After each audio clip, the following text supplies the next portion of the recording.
Le PSG est-il parti pour réaliser une saison blanche? Messieurs, combien de points on va mettre aux Gallois dans le tournoi Destination le week-end prochain? Le film prend quelques libertés, ce qui s'est vraiment passé.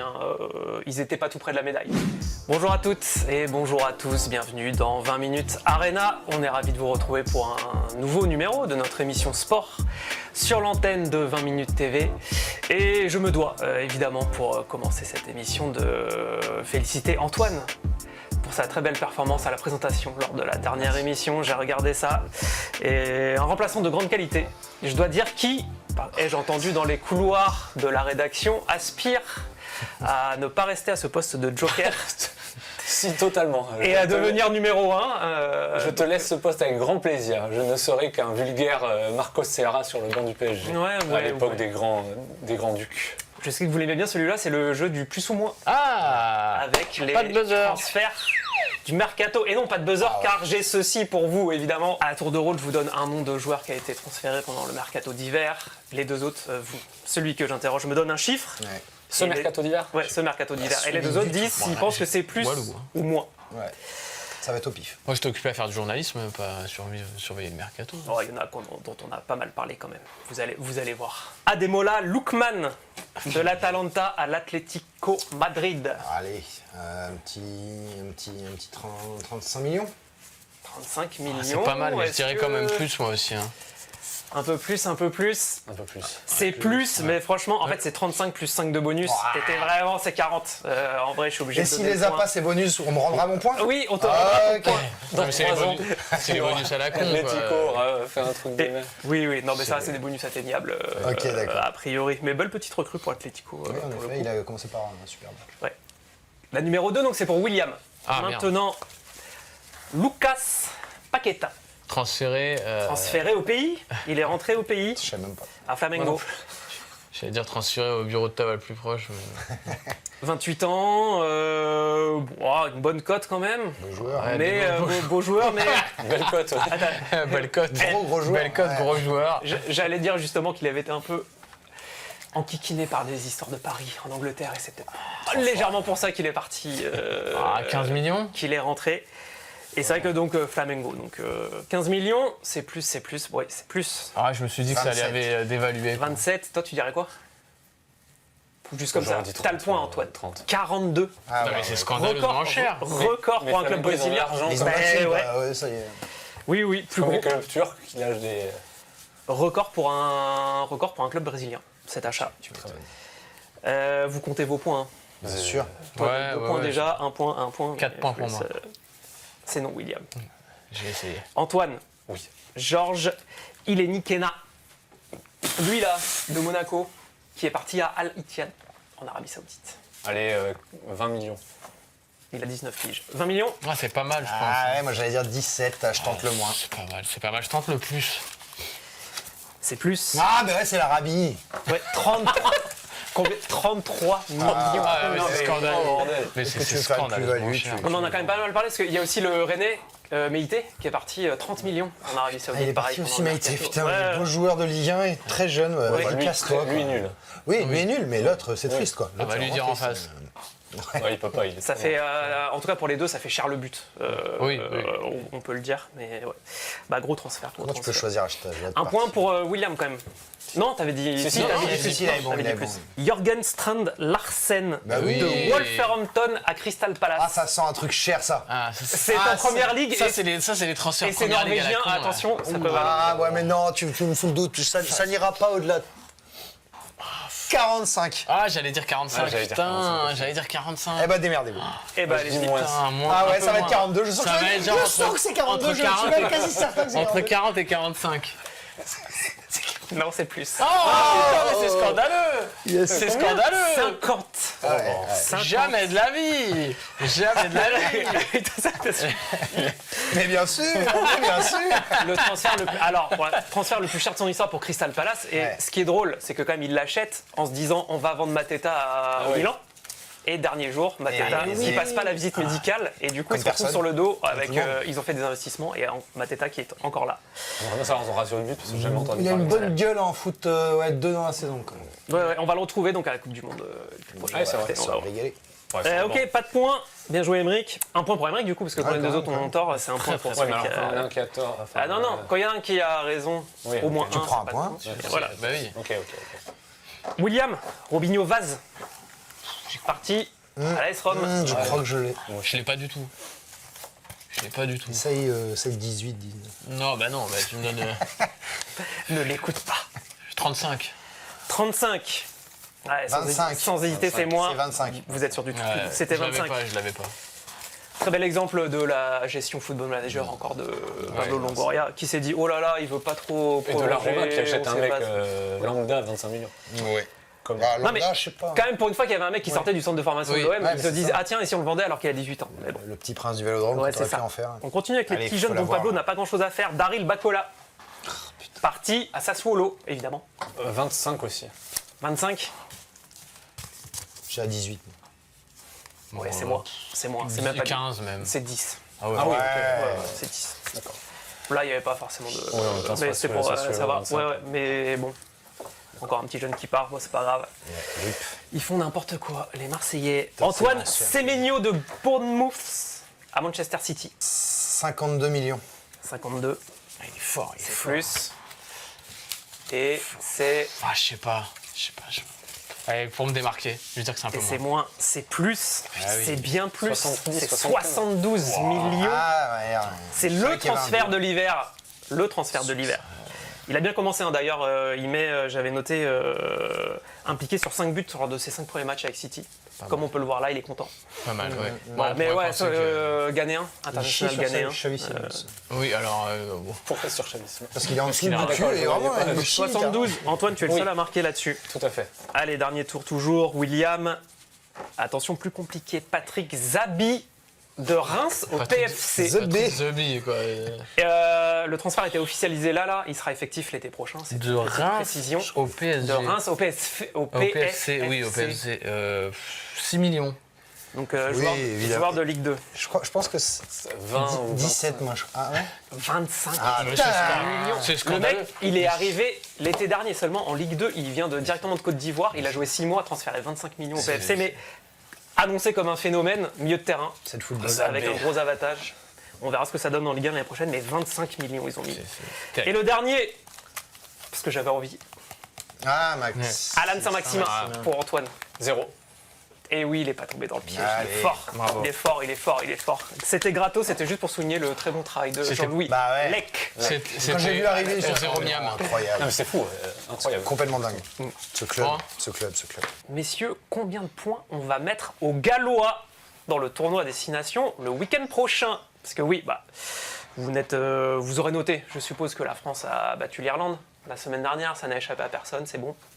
C'est bon. 36-14, 22-0 à la pause. Bon, les Irlandais, c'est plus forcément ce que c'était Un score de depuis Minitel. un an et demi maintenant, mais quand même, ça fait toujours plaisir de voir nos petits bleus en forme comme ça, avec notamment la fusée, Louis Bielbiarré et le maestro. Mathieu Jalibert. Mathieu Jalibert, oui, qui a répondu présent pour ce rendez-vous. J'ai donc envie de vous demander, et puis on va en discuter, combien de points on va leur coller aux Gallois? Parce que juste, les Gallois, c'est pas vraiment la grande forme en ce moment. Hein. Ils en ont pris 73, l'Angleterre vient de leur en mettre 48, là en ouverture du tournoi. Ils en ont pris 73 par les Box et 52 par les Blacks à l'automne. Alors un petit prono, s'il vous plaît. Moi, c'est pas tant combien on va leur mettre que est-ce qu'on serait pas capable de les empêcher d'en mettre un seul, tu vois, un petit 70-0, c'est beau, quoi. Ça fait toujours plaisir. Moi, les Irlandais, j'espérais à la pause qu'ils n'en mettent pas un. C'est dommage. Là, tu veux un clean sheet. Ouais, de ouf. Enfin, le truc qui marque l'histoire, quoi. Enfin, 0 au rugby, t'es quand même bien tocard, quoi. On leur avait mis 0 l'année dernière. Et ben voilà. La destination. Ouais, je m'en souviens. 42-0, je crois. Un truc comme ça. Après, Au il y a- Stade de France. là, il y a eu le trou d'air contre l'Irlande. Bon, après, c'était l'Irlande. Le Pays de Galles est tellement, en ce moment, léthargique. Ça serait beau, mais est-ce qu'ils sont capables de tenir 80 minutes sans avoir un micro-trou d'air et se prendre, je sais pas, ne serait-ce que juste une pénale, tu vois. Mais plus de 50, ouais, entre 50 et 60. On leur en met, je sais pas, ouais, 56, une connerie comme ça. 50-60, oui, c'était Ouais, 43-0 l'année dernière. 3-0. Cette Ouais, année, 50, ouais, une cinquantaine de points. En Pas plus. Bon, c'est déjà Ouais, c'est déjà pas mal. Mais surtout qu'en plus, ils ont l'avantage d'avoir un toit dans leur stade. Donc s'il pleut, ils vont couvrir.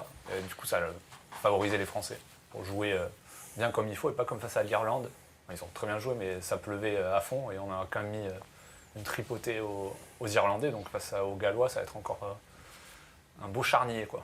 Ouais, bah on a vu Fabien Galtier a donné la liste des 42, donc toujours pas de retour pour Penaud, Aldrit, Ficou notamment. Nientamac, mais il n'est pas encore tout à fait prêt, il me semble. Non, bah, on aura encore le Jalib à la manœuvre avec Toto Dupont. Donc, mais ça a bien roulé contre l'Irlande, honnêtement. Cette première période où justement tu parlais de pas concéder une pénalité un peu bête. 0 pénalité quand même concédée sur les 40 premières minutes contre l'Irlande. Ouais, après la difficulté c'est juste de maintenir ce niveau-là de concentration contre le Pays de Galles, quoi. C'était l'Irlande B. Beaucoup d'absents. Et puis c'était la discipline, c'était l'un des chevals de bataille de Fabien Galtier.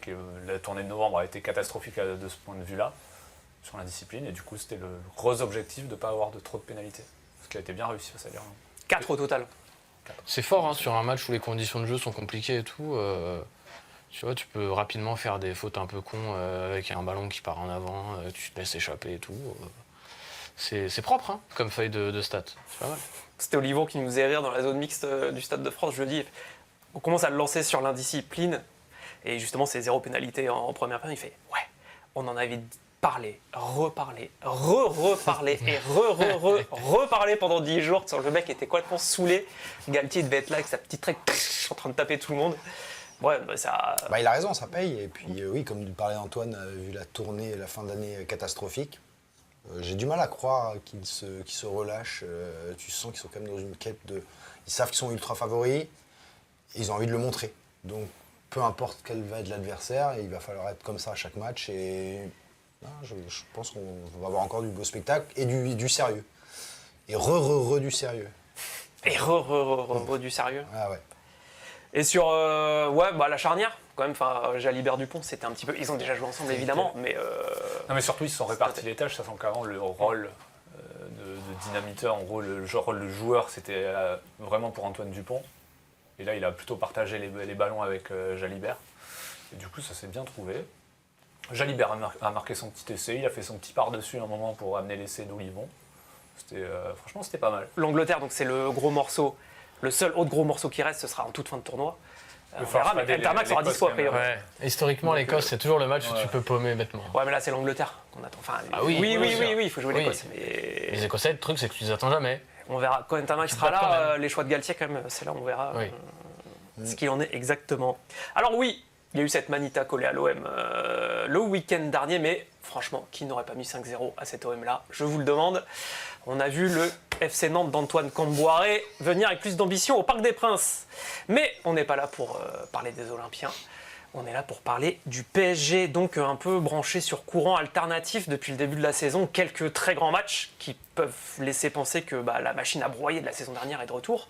Et puis après, des prestations plutôt moyennasses qui nous font nous poser des questions sur la fin de saison. D'où cette question, le PSG est-il parti pour réaliser une saison blanche? Alors, évidemment, sous-entendu, avec les titres à distribuer en fin de saison. Pas les finales qui se jouent sur un match comme le Trophée des Champions et qui sont déjà passées. Voilà, comme d'habitude, nous avons convoqué 2 avocats parmi les plus brillants de la place parisienne pour s'affronter. Nous allons commencer avec la plaidoirie du procureur chargé de l'accusation dans ce dossier. J'ai nommé Maître Le Gall. Merci beaucoup. Je vous en prie, je vous installe votre petit pupitre.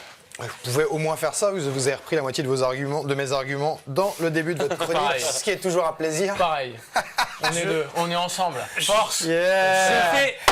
Je fais ce que je veux. De toute façon, il fait ce qu'il veut, il est chez lui. C'est ma cour. C'est ma cour. Voilà donc, encore un procès où je suis commis d'office et où je me retrouve à défendre l'indéfendable. Ça m'apprendra d'avoir préféré les caipirinhas à la place des cours de droit le vendredi matin à l'ENM. Eh bien, vous savez quoi, mesdames et mesdames, aujourd'hui, pour la toute première fois dans l'histoire de cette émission, et devant donc ces centaines de milliers de téléspectateurs, je vais vous dévoiler un peu l'envers du décor de l'émission de sport la plus célèbre du PAF. Parce qu'avant que nous devenions des stars du petit écran, et oui, nous sommes des stars, et je pèse mes mots, nous avons été à votre place, pauvres gueux, Et nous adorions savoir ce qui se passait en coulisses derrière le grand rideau de l'illusion. Donc hier, le juge ici présent m'appelle pour me dire « Ah oui, on t'a pas dit. En fait, faut que tu dises du mal du PSG qui vont starter en fin de saison. Tu me prépares une petite plaidoirie aux petits oignons en speed pour demain. » Nickel. Et celui-ci d'ajouter « Je sais, c'est pas simple. Ces tocards de Marseillais ne t'ont pas simplifié le boulot dimanche. » C'est vrai. Et pourtant, vous savez quoi, comme je suis quelqu'un d'obéissant et de relativement sérieux, si, j'ai fini par comprendre que cette théorie de la saison blanche à Paris n'était pas si farfelue que cela. On peut en venir au fait parce que là, à part raconter. On y vient. On m'a dit que j'avais tout mon temps aujourd'hui. Vous n'avez pas commencé à me casser les ballots, ok? Allez, on y va. Donc déjà, parce que le succès de l'OM, aussi implacable et violent soit-il, ne veut absolument rien dire d'une quelconque trajectoire ascendante du Paris Saint-Germain, ni sur leur supposé niveau contre des cadres européens. Sérieusement, vous avez vu le match dimanche? Et vous avez vu l'Olympique de Marseille? Et vous avez vu la défense de l'OM? Et enfin, vous avez vu Balerdi? Il n'y a rien d'autre à ajouter. Je m'excuse, votre honneur. Balerdi, merci. Je m'excuse, votre honneur, mais quand on affronte une bande de tocards qui, comme des pingouins alcooliques sur le terrain, parce qu'ils marchaient vraiment comme ça. Hein. Je remercie nos amis du Parisien pour le petit graphique. On ne peut pas clamer qu'on a joué contre les cadors. Et même les ultras du PSG ne s'en cachaient pas dimanche. Ils nous ont fait une jolie petite banderole qui... Voilà, alors, est-ce que je suis du bon côté? Voilà, élimination avec des champions? For sure. Donc voilà, ils ont, eux-mêmes le savent, ils ont affronté une petite équipe européenne qui à chaque participation en C1 se débrouille pour faire pire que la fois précédente. Donc, cette branlouse ne veut absolument rien dire. Et je vous le dis, moi, je vous l'annonce ici, Paris rigolera bien moins quand il s'agira de se farcir le RC Lens de Pep Sage ou l'immense Olympique lyonnais d'Arrigo Ferreira.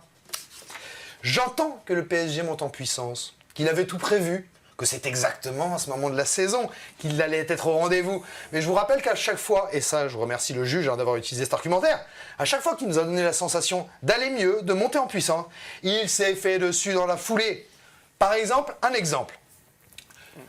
Tu fais un match contre l'OM au Trophée des Champions et tu te prends la gueule dans le derby contre Paris à la maison. Tu fais une super 3-0 contre Lille au Parc des Princes et tu te chies en spray dessus face au Sporting dans la foulée. Donc voilà, permettez-moi d'en douter que les deux dernières victoires contre Strasbourg et l'OM n'accoucheront de rien d'autre que d'une foirade. La vérité, c'est que les joueurs du Paris Saint-Germain ont été tellement hauts la saison dernière et tellement blessés depuis le début de celle-ci qu'ils finiront à un moment donné par se faire taper quand ils ne s'y attendront pas. Et le prochain match contre Rennes, il a une bonne gueule de traquenard à la con avec une équipe bretonne qui, subitement, va se mettre au Joga Bonito après le départ d'Habib Beye. Coïncidence? Personne n'y croit. Quant au match à Bollard contre Lens en avril, je ne vous fais pas un dessin. Enfin si, je vais vous faire un dessin. Ça va être une putain de boucherie. Car cette saison, le PSG n'est pas son principal adversaire. Et vous n'êtes pas le président de la République. Pardon, je m'égare. Très bonne imitation. Allez, merci-moi. On l'a. Il a face à lui une sorte de revival de Montpellier 2011-2012. Et on le sait, contre des mecs qui marchent sur l'eau, qui pourraient tirer vers les tribunes, que ça finirait quand même en lucarne, on ne peut rien. Enfin, en Ligue des Champions, vous le savez, je le sais, le retour de bâton sera terrible. Quand on a vécu le Nirvana la saison d'avant, un jour il faut passer à la caisse. Et moi je les vois bien se faire taper dès les huitièmes de finale par le Barça de Yamal, qui n'a toujours pas digéré d'avoir vu le tireur au pigeon Ousmane Emilien Jacquelin Dembélé lui piquer son ballon d'or. Et vous noterez, pour conclure, j'y suis, monsieur le juge. Il est temps. Vous noterez que, tout comme je n'ai pas eu besoin de solliciter l'aide de mon magnifique expert, maître Enfoiros, Tout à fait, j'ai rien. je ne vais pas me fatiguer à faire une chute. Le PSG s'en chargera bien assez tôt. Oh là là. Oh C'est subtil hein, quand même pour un commis d'office. Bravo, monsieur le Premier ministre. Donc encore un grand jour pour la justice française, car voilà que la saison du PSG se retrouve sur le banc des accusés, alors que celle-ci n'est pas arrivée à son terme. Procès doublement fantaisiste au demeurant, puisque Paris a déjà remporté 3 trophées cette saison, la Super Coupe de France, la Super Coupe d'Europe et donc la Coupe intercontinentale. Dès lors, je vous le demande, de quelle saison blanche parlez-vous? Bah oui, mais tu me piques mes vannes, je fais comme si ça n'existait pas. Peut-être que vous êtes comme le gosse dans Sixième Sens. Je vois des morts, mais sauf que vous voyez des saisons blanches. Et sauf que vous voyez mal surtout. Voilà, vous avez moins 10 à chaque œil. Comme le disent les jeunes, vous n'avez pas la vision. Donc je vous vois venir, je vous connais très très bien, on pourrait croire que ça fait 10 ans que je bosse avec vous. Vous allez me jouer la carte de la mauvaise foi, c'est pas des vrais titres, la coupe intercontinentale c'est une coupe en bois, et je vous arrête tout de suite. Hein. Mais vu que l'argument n'est pas recevable, vu que le débat part d'une panique absolument inventée autour d'une élimination du PSG en Coupe de France qui est elle-même une coupe en bois. Voilà, parce que qui en a encore quelque chose à carrer de cette Coupe de France? Si vous voulez, je vous ressors les audiences de nos derniers lives sur 20 minutes, vous allez voir qui de la Coupe de France et de la Coupe intercontinentale est la mieux cotée. Le seul truc que je vous accorde, c'est que le PSG reste sur 3 matchs sans victoire en Ligue des Champions. Ça, on peut pas le nier, voilà, c'est là. Mais pas de panique. Les barrages arrivent. 2 matchs contre Monaco, comme l'année dernière contre Brest, c'est parfait pour se mettre en confiance. De manière plus globale, les Parisiens sont sur les mêmes standards que l'an passé. Je vais vous poser donc la même question que Luis Enrique. Vous saviez combien de points Paris a de moins par rapport... je vais la refaire. Vous savez combien de points Paris a de moins par rapport à l'année dernière? Moi je le sais, mais je vais laisser faire mon expert, maître en foireuse, donc il faut bien qu'il bosse, le pauvre. Bonjour. Oui, il est là, l'expert. Vous payez rien foutre aujourd'hui, Oui. c'est beau. Bah, c'est à toi. Ah, vous cherchez donc le nombre de points par rapport à l'année dernière? Ouais. Oui, tout à fait. Donc les chiffres du PSG sont sur la même lignée que l'année 2024-2025, dont tout le monde connaît l'issue, évidemment. En Ligue des Champions, les Parisiens viennent de terminer la saison régulière avec 14 points, soit 1 point de plus Stonks. que l'année dernière, Eh oui. qui était à 13. Et en Ligue 1, après 21 journées, ils comptent 51 points, soit 2-2 Moins. moins Ah oui. qu'en J'ai 2024. dit moins. Eh oui, je le savais. Et au même moment. Enfin, comme l'année dernière, ils comptent parmi eux un gardien broyé par les crampons d'un défenseur monégasque. Et ça, c'est pour les superstitieux. Merci monsieur l'expert, c'était important cette précision. Et ce sont des signes surtout qui ne trompent pas. Je vous le dis haut et fort, il ne peut rien arriver au Paris Saint-Germain. Et vous savez pourquoi? Parce que Luis Enrique multiplie les déclarations optimistes quand ses joueurs font des matchs de merde. Et ça, c'est vraiment la marque qui va se passer de quelque chose de grandiose. Après le match nul contre Newcastle, l'entraîneur du PSG a déclaré, je cite, « Je ne vois personne plus favori que nous. S'il y a une équipe prête pour les matchs éliminatoires, c'est nous. » Une technique à mi-chemin entre la magie noire et les livres de développement personnel à la con qui a déjà fait ses preuves par le passé. Car voilà ce que disait Luis Enrique en 2017 avant la remontada du Barça contre le PSG. On peut en marquer 6. Et ils en ont mis combien? Bah 6, voilà. Et j'ajoute, le 1er octobre 2024, après une défaite 2-0 du PSG sur la pelouse d'Arsenal, il a dit, je le dis ouvertement, je pense qu'on va tout gagner. Et bah il s'est passé quoi après? Bah le PSG a tout gagné. Donc si Luis Enrique vous dit de ne pas vous inquiéter, bah vous vous inquiétez pas, vous la fermez et vous regardez le PSG tout gagner. Le PSG était jusqu'ici en gestion, soyons sérieux, il vient de passer en mode bouquet final. Là, ça y est, c'est bon. Le classique était une boucherie, c'était un carnage, et c'était que le début. La Ligue 1 sera pliée à la 29e journée, et là, je vous regarde dans les yeux, maître Stagios. Après Lens PSG, cochez la date, 29e journée, ça sera finito pour la Ligue 1. Sérieusement, vous avez vu Dembélé? Vous avez vu Dembélé contre l'OM? Vous avez vu l'œil du tigre dans son pressing de retour? Il était là à nouveau, ça y est, c'est bon, il est de retour. Vous avez vu la brutalité de ses accélérations, la froideur de sa finition? C'est bon, c'est du tout cuit. Et puis Nuno Mendes. Le dragster. Me parlez pas de Marcelo, hein. C'est déjà lui le meilleur latéral gauche de l'histoire. Je ne veux pas vous entendre là les bandeurs de nostalgie. D'ailleurs, d'après une de mes sources, le Portugais est pressenti pour figurer dans le casting de Fast and Furious 28, film où Mendes jouera une Ford Mustang, ce qui est une première pour un être humain. Je pourrais aussi vous parler de Warren Zaïre-Emery, capable de gagner un duel à l'épaule contre un camion, de Vitinha, 5 buts en Ligue des Champions, capable de débloquer des matchs avec des missiles téléguidés à mi-distance, ou de Pacho, qui est un mur humain. Et n'oublions pas ce vieux Matvei Safonov, l'assurance tout risque qui sera bien utile en Ligue des Champions sur les tirs au but, où il arrête tout simplement, vous lui mettez 5 tirs, il en arrête 5. Système antimissile bien rodé du côté de la Russie. Tous les voyants sont au vert, c'est une évidence. Et je terminerai en citant un grand philosophe, un très grand philosophe. Ouais. Oh là là. Blanche ne sera pas la saison, noir est le charbon et d'or est le ballon. Merci. Bravo. Ah, belle chute. Direction Lyon, maintenant, mais pour une fois, pas pour notre traditionnel reportage dans le club de Lyon, la Duchère, parce qu'en fait, Jérémy est notre envoyé spécial sur les JO d'hiver, et donc il avait 2-3 trucs à faire dans les semaines précédentes, cette grosse feignasse. Évidemment. Dans son infinie générosité, il nous a quand même laissé une petite vidéo qui est plutôt sympa. Il est allé voir les supporters lyonnais, c'était avant le match contre Brest le 18 janvier dernier, pour leur demander ce qu'ils pensaient de la super recrue brésilienne Endrick. On va voir ce qu'en disent les supporters, c'est parti.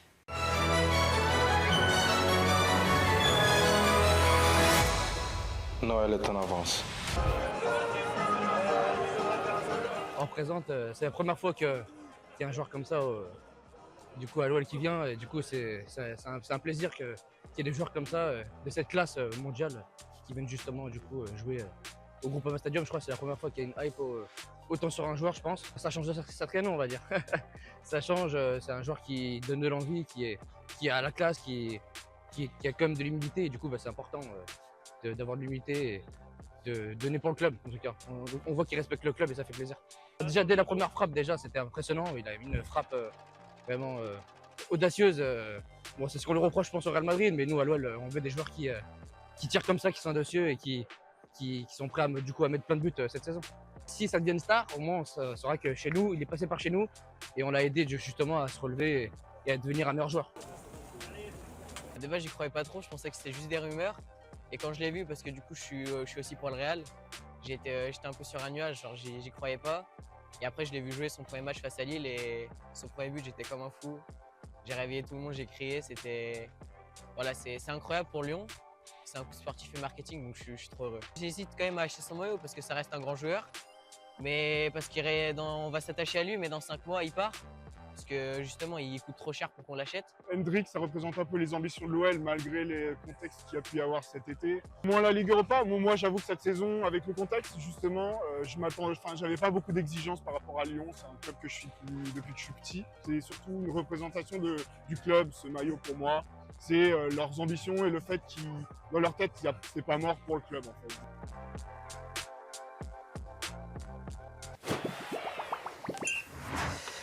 Et oui, comme à chaque fin d'émission, on joue avec les grands moments et les grands athlètes du passé. Cette semaine, forcément, cette saison, les JO d'hiver, bien sûr. Prenez vos buzzers, Aymeric. Non. Prends ton buzzer, Aymeric. Fais-moi plaisir, prends ton buzzer et fais semblant d'être intéressé. Ah, mais je suis intéressé. Arrête, mais t'as toutes les réponses là en plus. Il n'y a que du Je regarde connu, jamais, que je du grand. triche jamais. De quoi? Je ne triche jamais. Ah bah Non, ça mais se t'as voit, toutes tu les réponses. perds jamais. Ah, j'ai Toutes les réponses sont jouables. Ouais, Franchement, ouais. il Compte là-dessus et bois de l'eau fraîche. n'y a que du facile. On a les buzzers, on est parti. Top. Nous cherchons le nom d'un sportif qui a remporté ce qu'on appelle la médaille d'or, la plus improbable de l'histoire.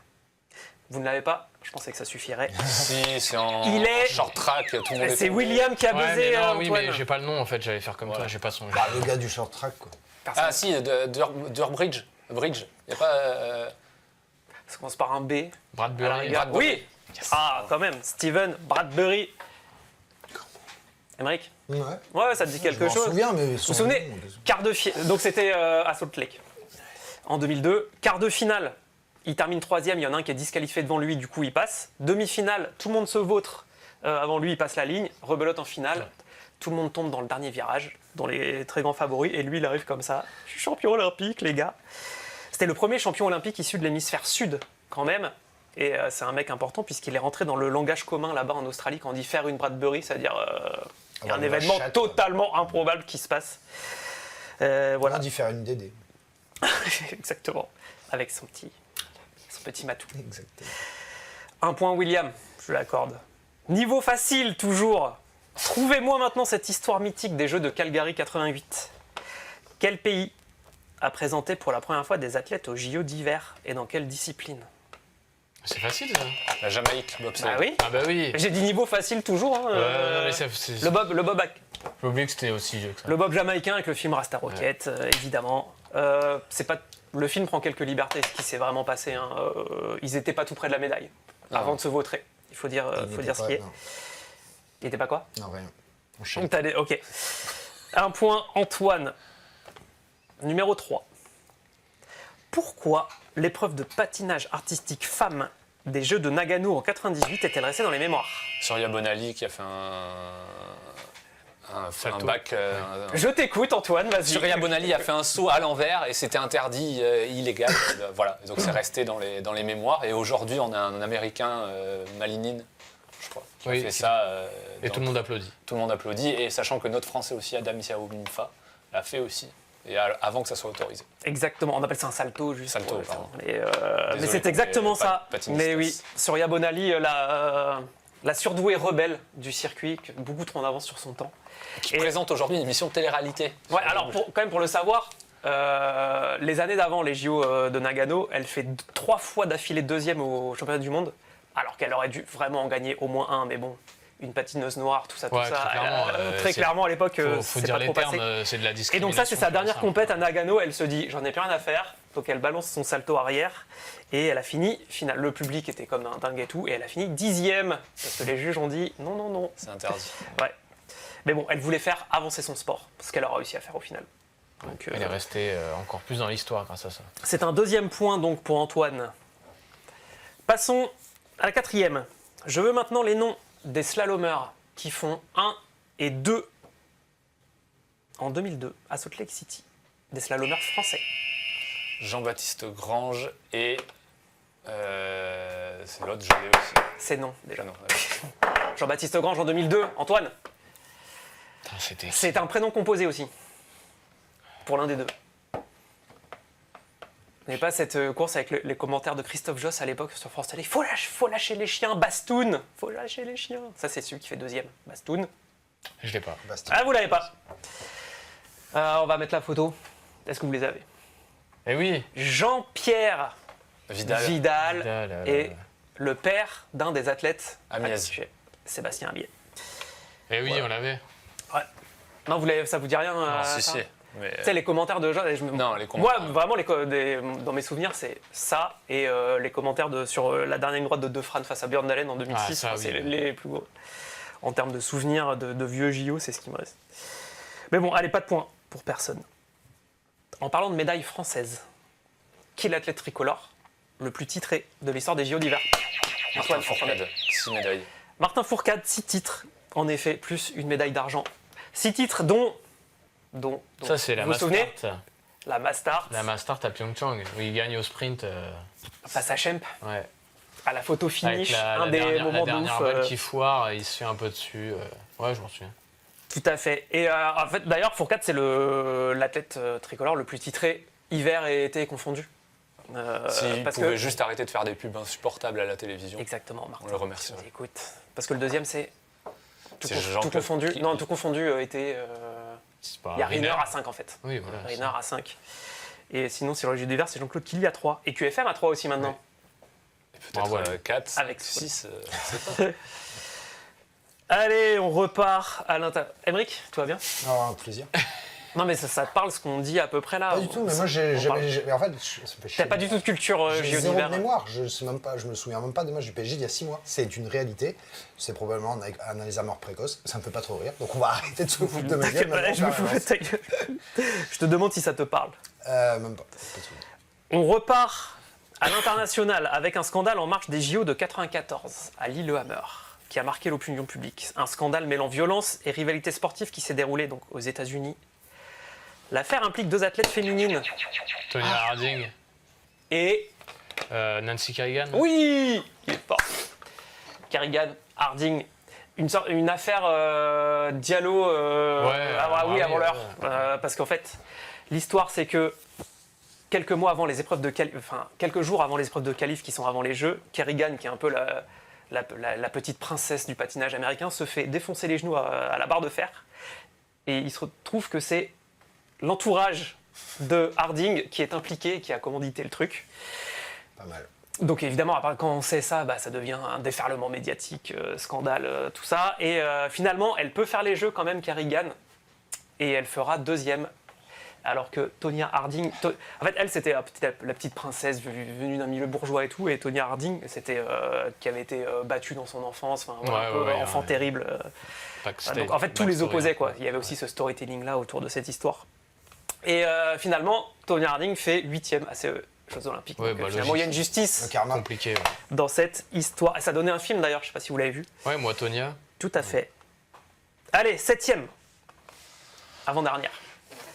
On cherche maintenant une œuvre musicale résultat d'une inattendue initiative.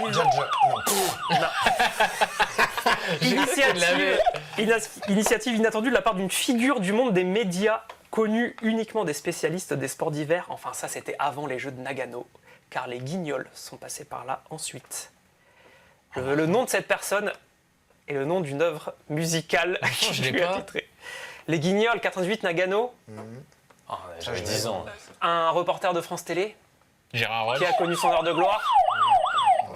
Pierre Fula. Oui, Pierre Fula. Allez, vas-y, je l'accorde. Et attendez, parce que donc, ce que personne ne sait, c'est Oui, que c'est il y a sûr qu'on ça sait pas. après. Il y a ça. Écoutez, Ici, à Nagano, Mais oui. Ça, pas du il a sorti un single oui, après. Mais oui, ça c'est une vraie chanson. Salut, Candeloro, Magnifique. Ronaldo. Allez,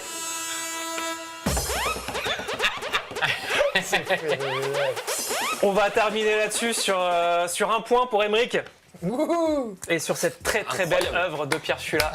J'avoue, j'ai redécouvert ce truc. En fait, ça me dit vaguement quelque chose, je l'ai redécouvert pour ce quiz. Je ne pouvais pas ne pas vous C'est assez le bien. faire écouter. Bon, on arrive déjà au bout, hein, Ouais. les gars. Merci beaucoup. beaucoup pour cette émission. Bah, merci à toi. Un plaisir. Vous avez été toujours. bons. Merci à la réalisation sans qui rien ne serait possible. Et merci à vous derrière votre écran. On se retrouve maintenant dans 15 jours pour le prochain numéro de 20 minutes Arena. Ciao tout le monde. Salut. Salut.